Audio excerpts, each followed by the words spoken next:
It's time for the 49ers Rush podcast.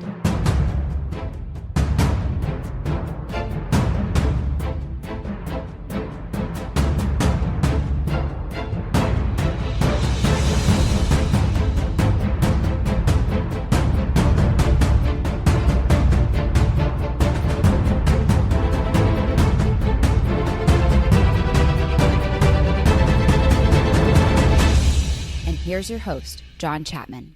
Welcome to another episode of the 49ers Rush podcast. I'm your host, John Chapman, and boy, do we have something special for you today.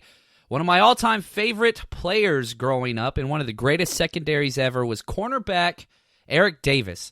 He's going to be joining us today, and man, we jump into some history. We go through his draft story, and then we conclude the episode by breaking down what the 49ers have to look forward to this year, what it is that makes their defense so special, and what is the only thing stopping them from reaching greatness this year in 2019. So Eric Davis is going to help us with that.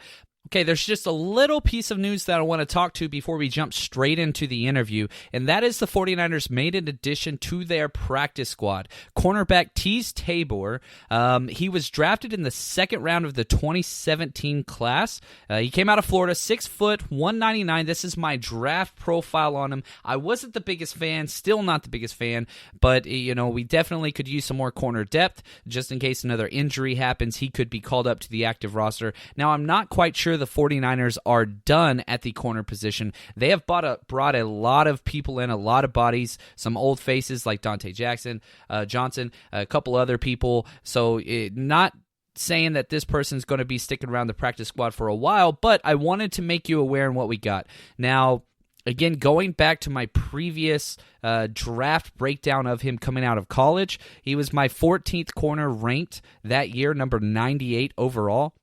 Was a super solid corner draft, so he got pushed down the ranks a lot. He's not particularly fast. He ran a 4.62, and he had a whole bunch of character concerns both on and off the field. So failed drug tests, fights with teammates, and whenever he got to the combine, people were real curious because he looks explosive on film.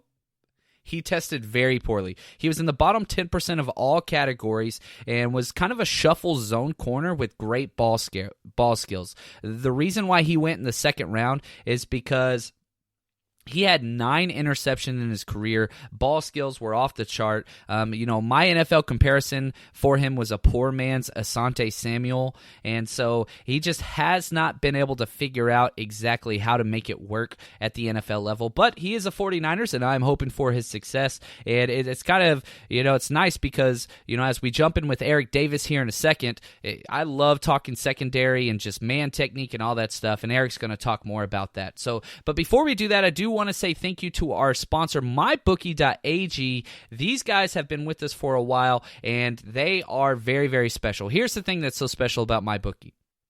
One, if you head over there, mybookie.ag, use promo code 49ers, 49ERS. They're going to double your initial deposit, and you can bet on everything.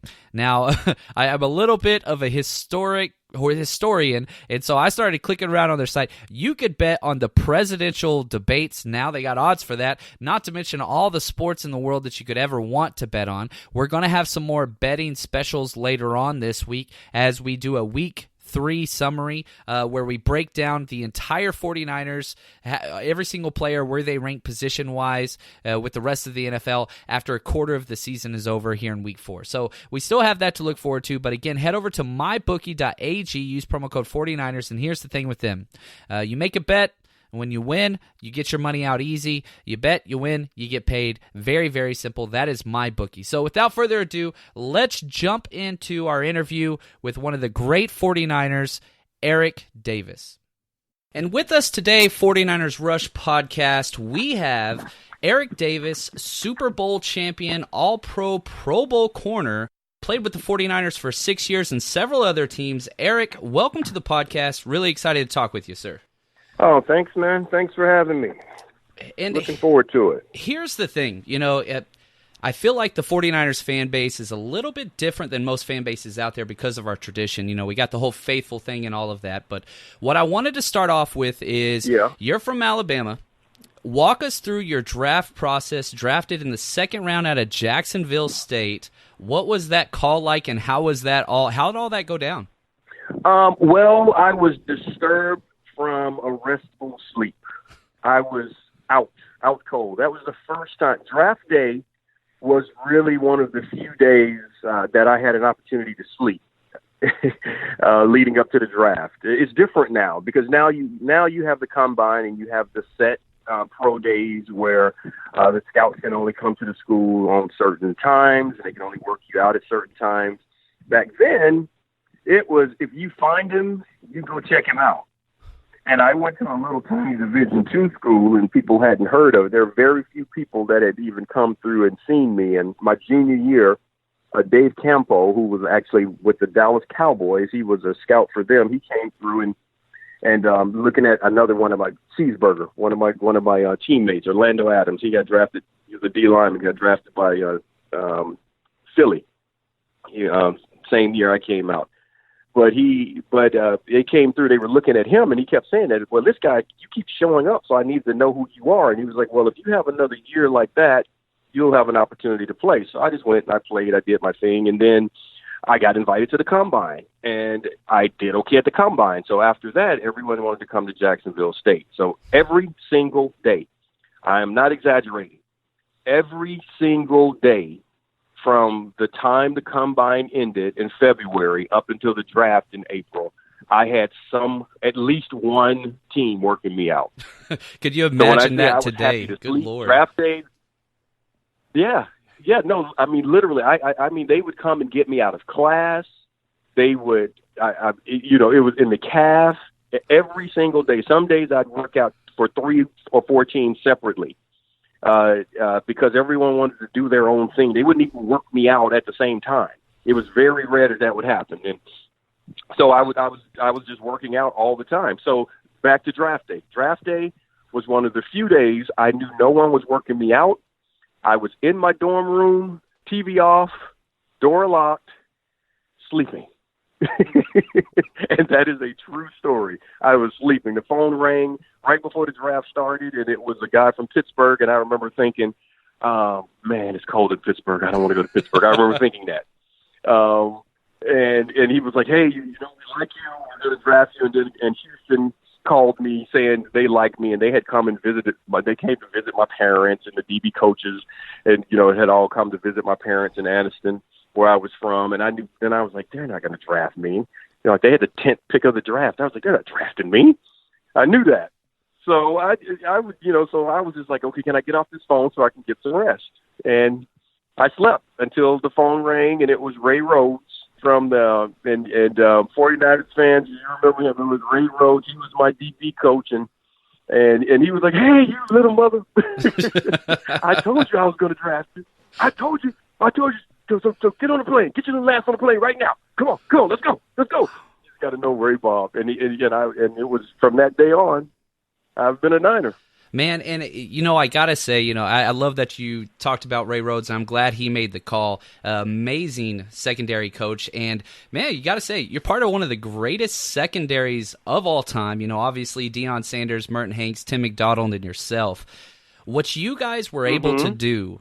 Obviously the 1994 Super Bowl season, probably one of the greatest teams in the history of the NFL. Did you guys know how special historically you guys were as a secondary unit?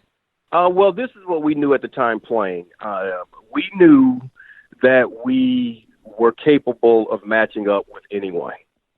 That's the thing that we all knew. And it was funny because, when I was in college, and the reason the 49ers drafted me is because of I like to play with man coverage. I played cat coverage.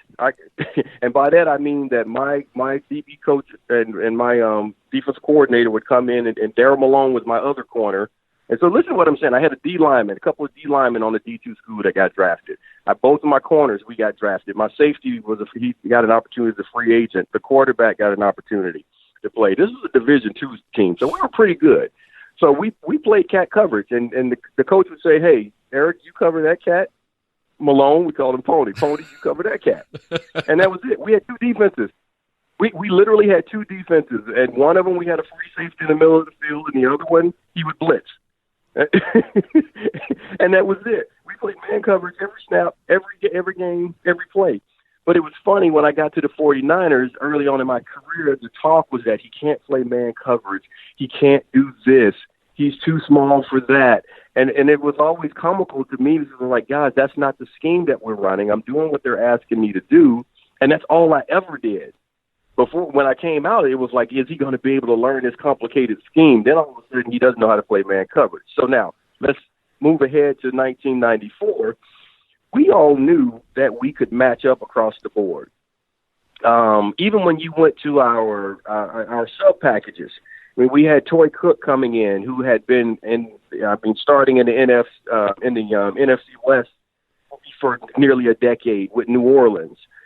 Dana Hall, high draft pick for us, was really learning the game and understanding how to play. Tyrone Drakeford had just gotten drafted, but he was a young, talented kid, and Ray Rhodes knew exactly how to put him into place. And then our DB coach at that time, Tom Homo, was really smart at and allowed us to sometimes just come up with the game plan.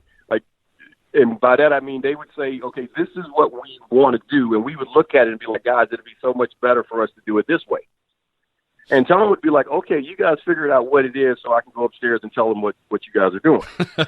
And that's it. And it was really that way because we were so comfortable with one another.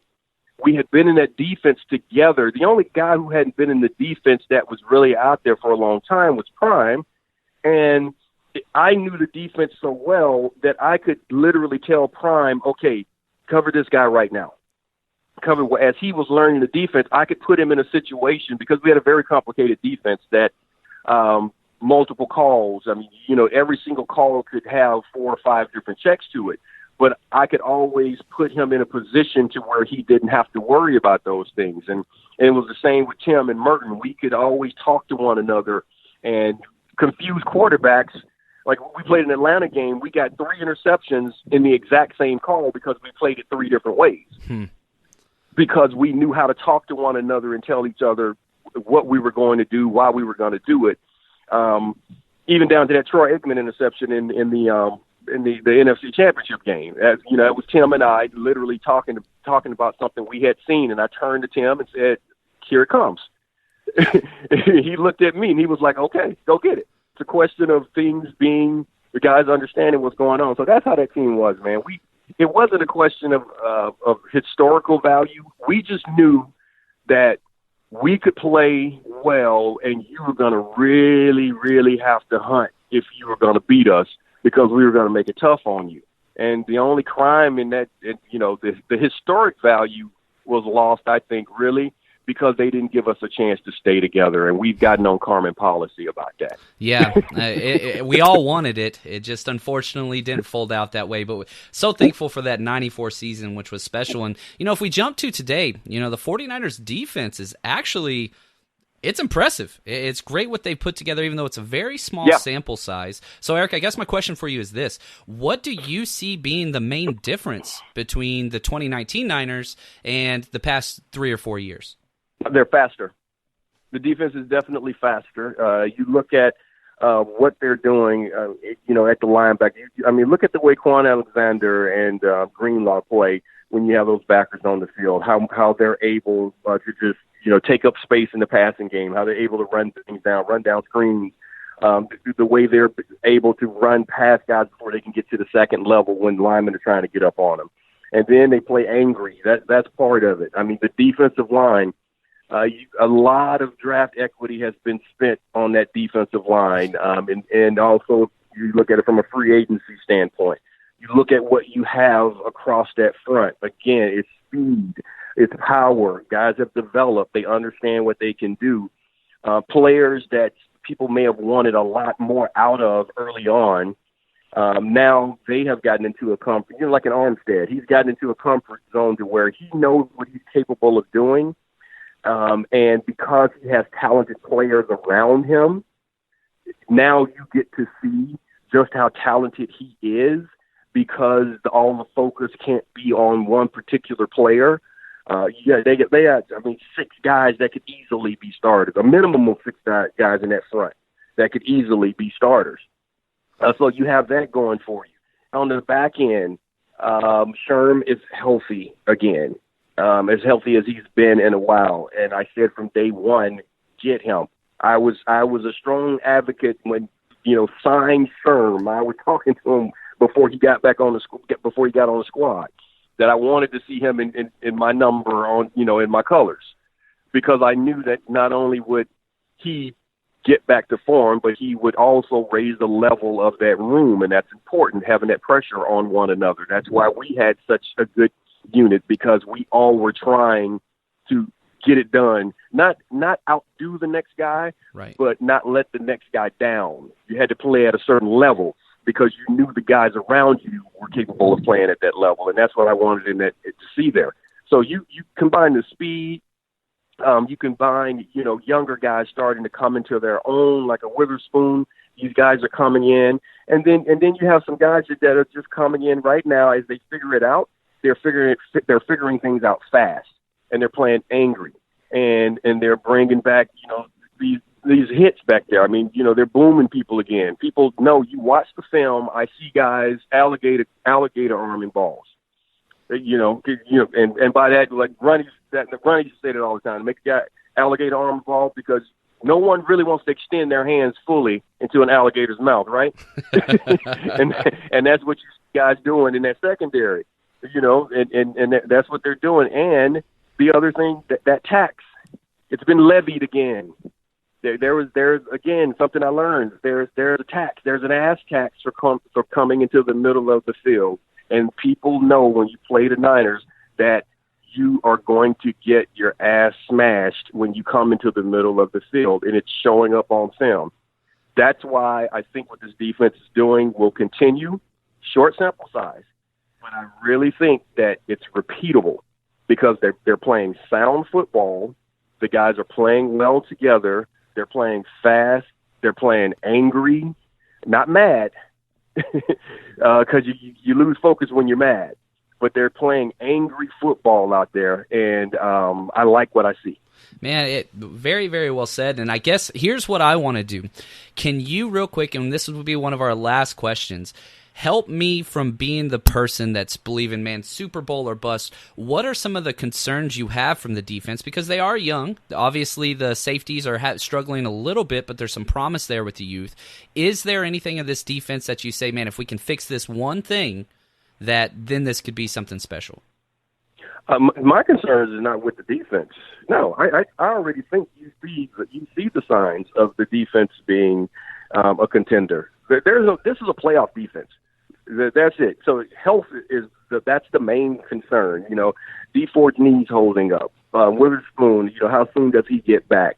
You at the safety position is just growth. It's just growth, but they're playing well now. So that's not my concern. But my biggest concern from the defensive standpoint is how often is the offense going to put them in situations like they were in the last game. You cannot expect. I don't care how good that defense is. You cannot expect your defense to save you in a 5 turnover game like that. You just can't do that. So I'm not. I think the personnel defensively is good enough. So now the question on how good are they going to be defensively? It's a growth with the young guys and a health, and that's just the main thing. If they continue to progress at the level they are, I don't see anything going wrong with this. They are better than I thought they would be, definitely, and I think that they can be better than anyone expected them to be. That's awesome. That is great to hear. Now, Eric, can you please let everybody know where they can find you and what you're working on currently? Okay. Now, number one, I'm back on Twitter. I'm back on. So _ Eric Davis _ So I'm starting to tweet out my little feels about things again. So please follow me on that. If you have any comments or anything like that, and then I'm working on a podcast at Believe wherever you listen to your podcast. You're listening right now. That means you're listening to podcasts. So check me out on the Believe Podcast Network. It's Believe spelled BLEAV, Believe in 49ers. Working with Rayshawn Haylock on that, and we tell old time stories. We talk about the game. We talk talk game plans, talk upcoming teams, break it down, things like that. I give enough X's and O's to talk about the game, but as you see, I like the stories. I like talking about that, and I've always thought the job of an analyst is to not tell people about the X's and O's, but because you can get those on your phone, you can get that. Google will give you the stats. The job of an analyst is to explain what the stats mean and talk about how they affect the players in your colors. So that's what I try to do. And that's what I'm doing right now. So just guys, just come up and just check me out on those things right now. There are some other things that I'm actually doing right now, but I'm going to wait. We'll talk about that next time we talk. If that happens. But check me out on the podcast. I'd appreciate that. All right. Well, really do appreciate your time, and you are always welcome back on the 49ers Rush podcast. So everybody head over there. Make sure you give him a follow on Twitter and subscribe to the Believe 49ers podcast. Really appreciate your time, Eric. Thanks a lot. All right, man. No problem. Thanks for having me.